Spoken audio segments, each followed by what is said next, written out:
What is your full name, sir? Huh? What is your full name? Richard Alvin Overton. Where and when were you born? I was born in 1906 in Austin, Texas. And how old are you right now? I'm 200, 110, but I'll be 111 in the next 2 months. Do you feel like you're 110? No, I don't feel, I feel like by getting around, but just looking, I look about the same, I guess. And what were the specific units that you were a part of during the Second World War? The what? What were the specific units that you were in during World War II? Army. I was all over the world, and you don't, when you ask a question like that, you don't go to one place when you go to the Army. They'll send you, sometimes we had to go to 20 places, from place to place. You're fighting. You don't go there and sit down. You go there and fight, and you ain't staying in one place. But I know you were in the Army, but do you remember what division? Yeah.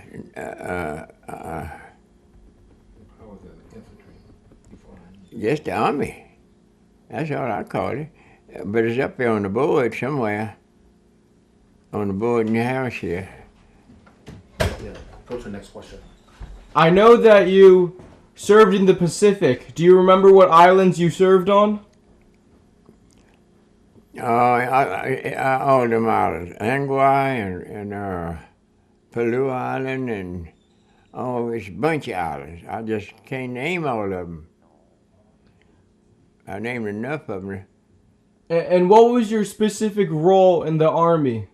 What was my what? Role. What was I what? What was your role? Were you a rifleman, radio operator? Oh, no, I was just a soldier. I wasn't no operator or nothing. I was just a soldier. Can you see that? Oh, yeah. Okay. Oh, that's perfect. Yeah. So, yeah, that's perfect. Okay. You just put it up a little bit? Okay, right here. A little higher. Higher. All right, that's good. Okay. Thank you. I'll take that. Okay, so you can see here. Yeah. Okay, so, Mr. Overton, what was the highest rank you achieved by the time you left the armed services? The highest rank. He was a corporal. He was a corporal, Pop. Technician corporal right there on that thing right there. Perfect. Technician corporal. So I want to backtrack a little bit. You said you were born in Austin, Texas in 1906. Yeah. Did you grow up here as well? Yeah, all my life. Can you talk to me about what kind of things you would do as a small child for fun? When you ask me, I've done so much when I was a child. That's all I've done. I was a child. I can ask you 100 questions. Repeat the question again and say the fun things. Did you ride a horse? What kind of things would you do for fun as a small child? Learn how to shoot a rifle. That's my biggest shot. And ride horses. I had horses. What kind of horses? A regular horse. Yeah, you can. A gray, I guess. No, Like, are they race horses? No, Yeah. just a regular Yeah, I horse. had Just some horses. He don't know the name of it. Was it dogs, calves, Wow. Persian horse or what? He don't know the name of it. I don't even know the name of it. chickens, turkeys. I had everything. And what do you remember about growing up in the Great Depression? What I remember about growing up, In the Great Depression. In the Great Depression. what did I know? What do you remember? Was it hard times in the Great It Depression? was hard time. Wasn't nothing. It wasn't nothing like this.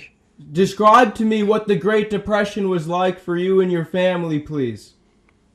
It was pretty tough. Things we had to plant your own garden. You didn't have to go to the store and buy nothing. You plant your own garden and get your own food out the garden. Yeah. And you sold cattle. You sold dogs and stuff like that too. I sold cattle, dogs. I sold dogs for $100 a dog. Had chicken. I had all kind of food for all kind of stuff for chickens. I had chickens and ducks. I had a lot of stuff in the yard. That's all I raised. Now, in your family, did you have any other brothers or sisters? I had 6 girls and 4 boys. Just 10 children. All of them dead now. None of them living. But me. All his children. All his siblings are dead. All his siblings. Gosh, were you the oldest or were you the youngest? No, I was about the middle. Dad through the middle.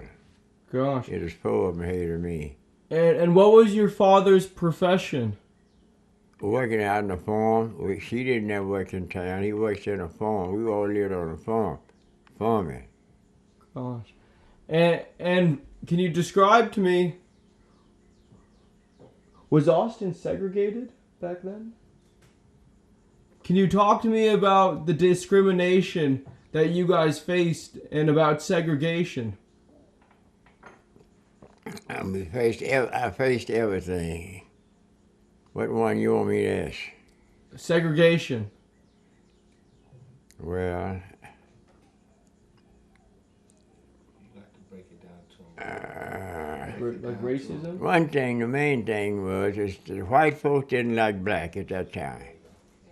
They didn't want to mix with black. The white didn't want to mix with black. And when I went in the army, you could sit in their lap. They're glad to get to beat you. They're your best friend after you got in the army. And still, some of them are still my friend. So they treated you like a human when you got into the army. When I went in the army, they treated you had to be just like a woman. You would love each other. You'd sleep beside each other, sleep with each other. But can you explain to me, you know, I grew up in the more modern times, right? Where segregation and racism really wasn't in the forefront. I did. But you grew up when you were my age, you know, you were treated like a second-class citizen. I was treated, my daddy treated me well. He loved me better than he did any of them in the family. Because he was trying to train me.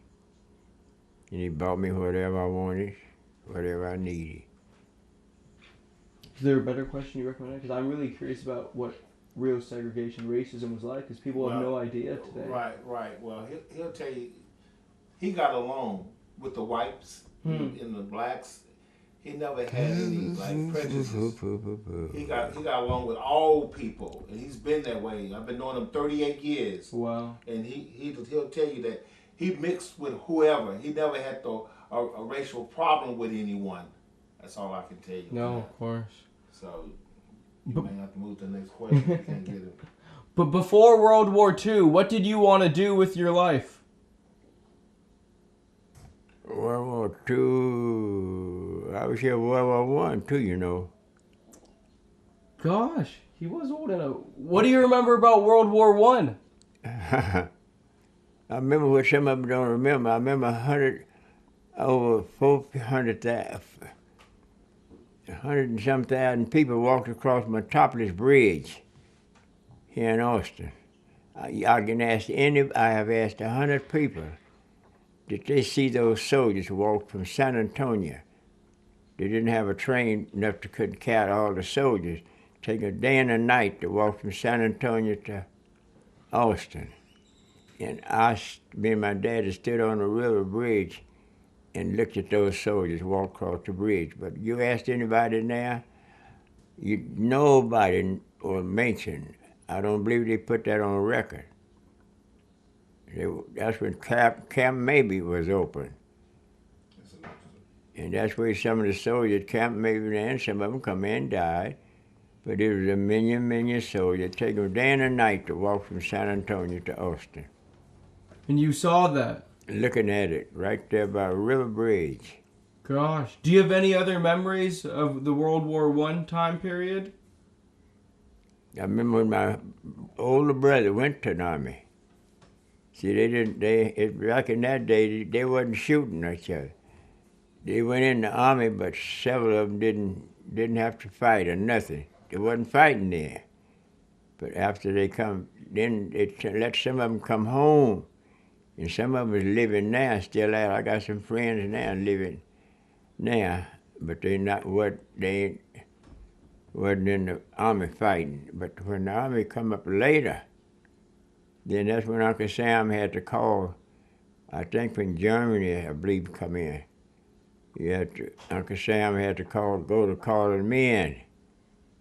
And he called me when I was around 14 years old. And I stayed in it till I got around 55 years. He served for 55 years. 5 years.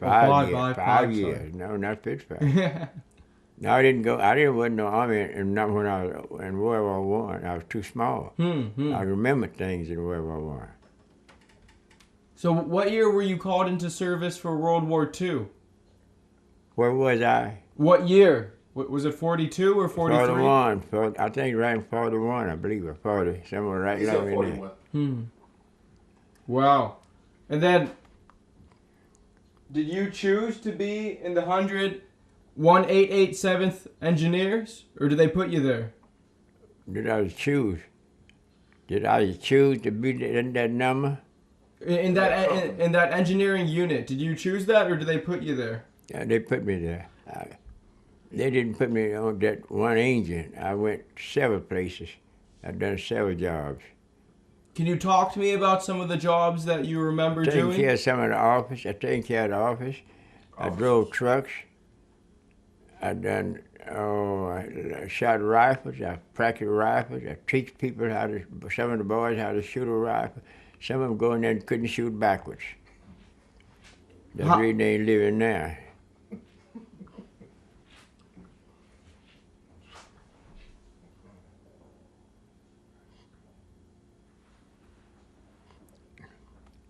It says over here you were in the Engineer Aviation Battalion.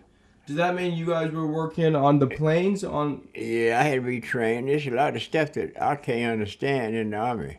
Mm-hmm. Yeah, I can't understand everything, and so you read that then, I couldn't understand that. Could you talk to me about just some of your more memorable experiences when you got overseas? When you went to Hawaii, Pop, tell them a story about that. I first went to Hawaii. That's before the president was born. And I stayed there for, I think it must have been about a week or 2 weeks. I stayed there. And I changed clothes. That's my picture in there somewhere. But anyway, I went to a party. They let us all go to a party.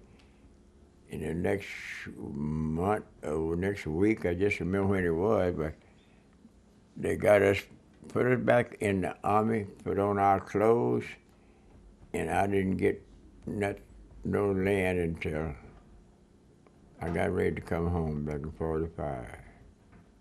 I fought nearly 5 years. Now, you go 5 years fighting and pack a gun. Gun weighs 90 pounds. It's a long time to pack a gun. I could be talking to you now.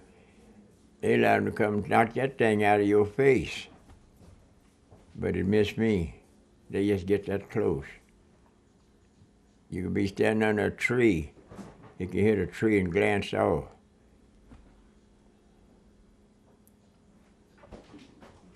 What do you remember about the Japanese as fighters?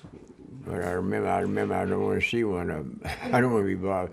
They've been trying to get me to go back over there for several times. But I don't want to go back over there. Them Japanese still don't like people I know.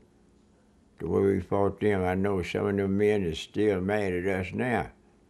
And I don't mind going back over there, but I don't want to. They asked me several times to go back, and I won't go. And then they won't go. Of course, I won't go. What does it mean to you to be the oldest surviving World War II veteran? What does it mean? I don't know. Just mean I was oldest, I guess. I couldn't help it. That's God's work.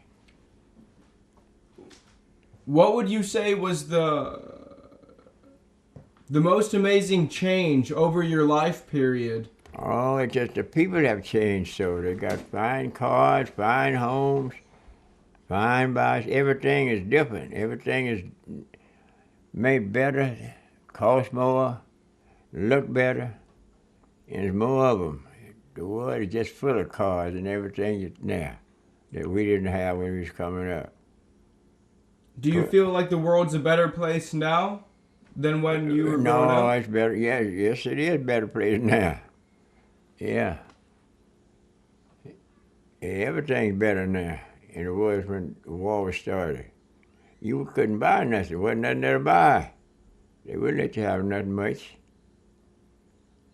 When you were a kid, did you ever even think that you could make it to 110? I'd have at least died with my health. That was God's work. It wasn't none of mine.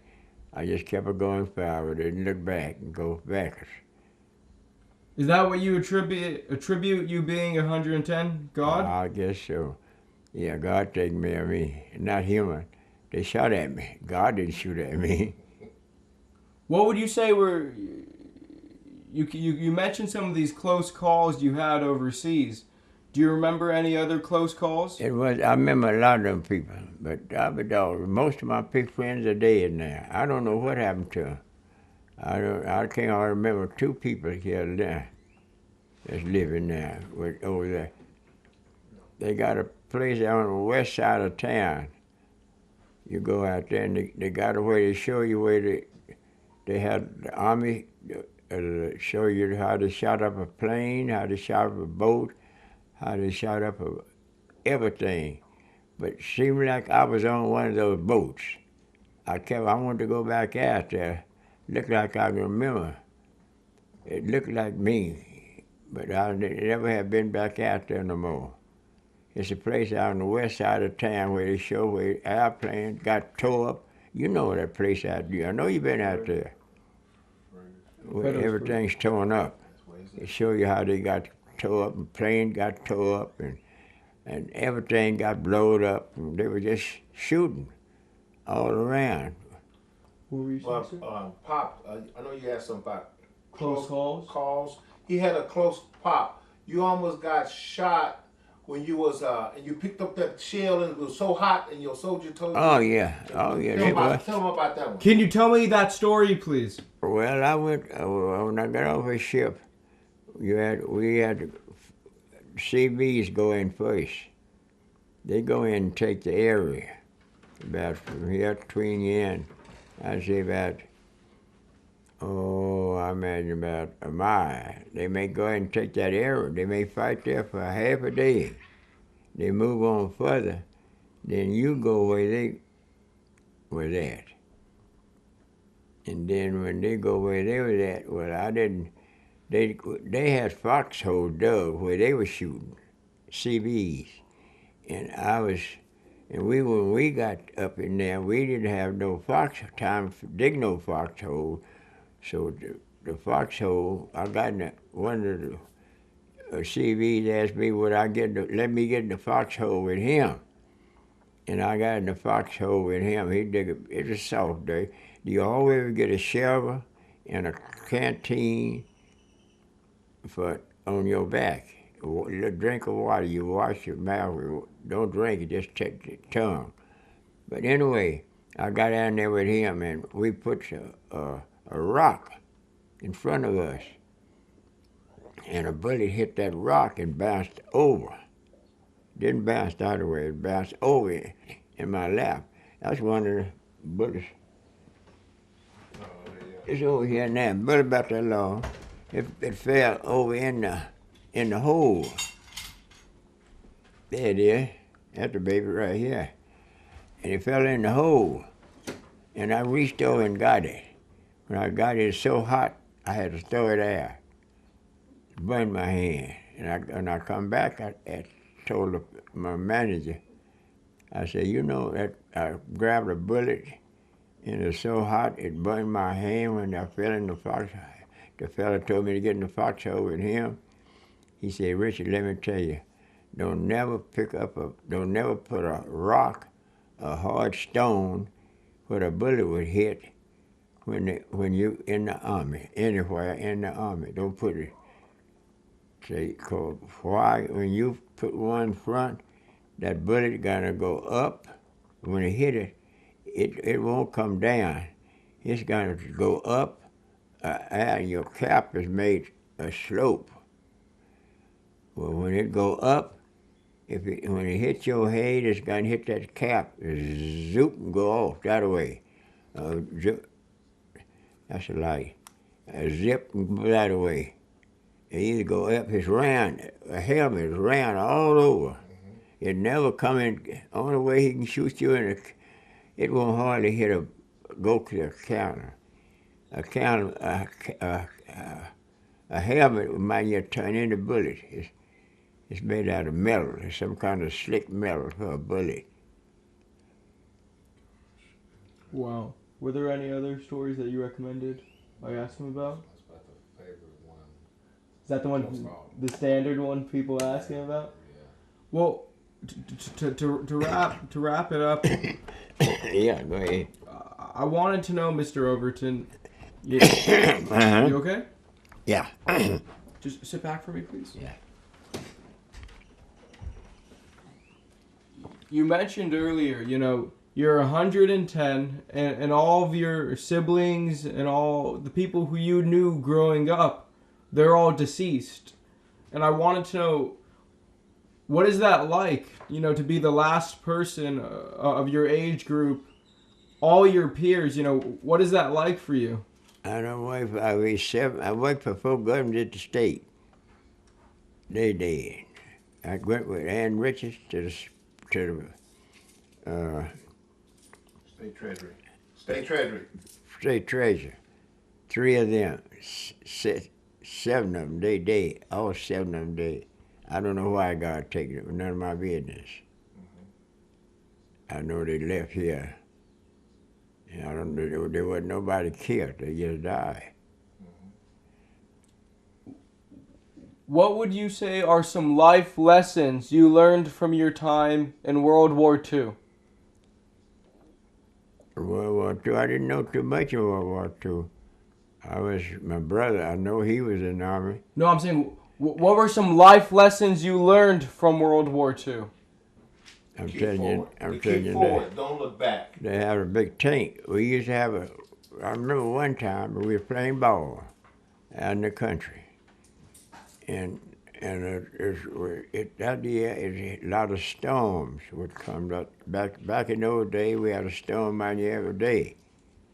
But we were playing ball, and that storm come. We was playing ball, and I said, look yonder's storm. I remember that. And so we kept on playing, so finally we quit and went to running home. Before we got home, most of the stuff had blown away, and we had a great big tank sitting up like they got in there with water on it. That tank, when we seen that tank go up and come down, seen it bust. And we kept on run to the house. It killed a bunch of cattle, and I don't know what else, but it got further over, and then it went back up in the air, just like somebody take and lift it up. I remember that. We could look at that, just a twist. Back in those days, they had storm mine every day. What is some life advice that you would like to leave for future generations? What would I like to leave? Some life advice that you would like to leave for future generations. Like for the young people, what would you tell the young people? Give them some advice. Stay out of trouble. That's the main thing. You had a lot of boys that got in trouble. Just stay out of trouble. That's the main thing. I stayed out of trouble. I didn't get in jail. I drive a car anywhere I wanted to go. I'd go with police. It wouldn't bother me. That was it. That's the reason I had a record. My record was the best record they ever had, as they know of. If you were to give me some wisdom for my life, what would you tell me, Mr. Overton? I tell you to behave yourself and do the thing that's right and love people. If they hate you, you still love them. I've had people walk by me and didn't like me, but I'll still speak to them. It don't hurt you to speak. Let them do what they want to do, and you do what you want to do. Just like you coming here now, you happy to talk to me, and somebody come here didn't want to speak. Well, I wouldn't put no change. I'd change you both of y'all. What do you want to say to all those men who died in World War II? No, yeah, it's your day. It was your day. God come after you, and you can't miss it. When God come after you, you ain't going nowhere but right what God give you. If I could stop him, I'd stop him. Are you afraid of death? No. I don't know what death feel like. You don't know when you die. You gonna go to sleep. If your heart quit beating now, you wouldn't know what happened. Well, you gone. What would you say to someone if they were very afraid of death?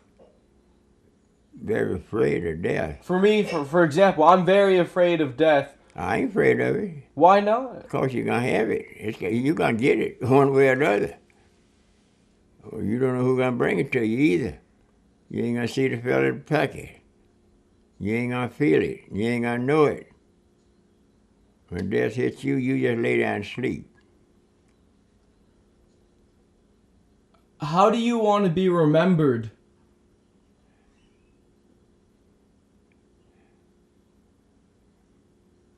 Huh? How do you want to be remembered? Just like I am now. Everybody in the world thinks of me. I'm all over the world, land, water, and air. And everybody thinks that I'm a nice person. I must have been nice. If I did, I wouldn't have been here. Do you have any last words? Last words. Thank God for keeping me here. I'm glad to be here, and I'm glad to stay here. But when he come get me, I ain't gonna know a thing about it. You either. Thank you so much for your Yes, service, and sir. thank you so much for you. your time. Thank you, thank you. I want you to know the only reason I'm alive today is because of what you went through, and I'm very grateful for your service. Okay, well, you stay out of other folks' way, but it's just a job. There's a lot of wrecks when I was coming up. They had the car, well, the car wasn't driving us fast, but these T-Model Fords, I was the man that when they got the first T-Model Ford. Gosh, well, just don't forget that because of your service, you've given me so many opportunities in my life, and I'm so grateful for that. I'm proud you're going to let them work on you now. Don't forget them. So please, no matter what, never forget, Mr. Overton, that you've given so many people a chance at life. That's right. And I thank you for that. I appreciate that. Appreciate every bit of it. Thank you. Yes, sir. I hope you live to get. I ain't gonna be here, but I hope you'll get live to be old as I am. I hope so.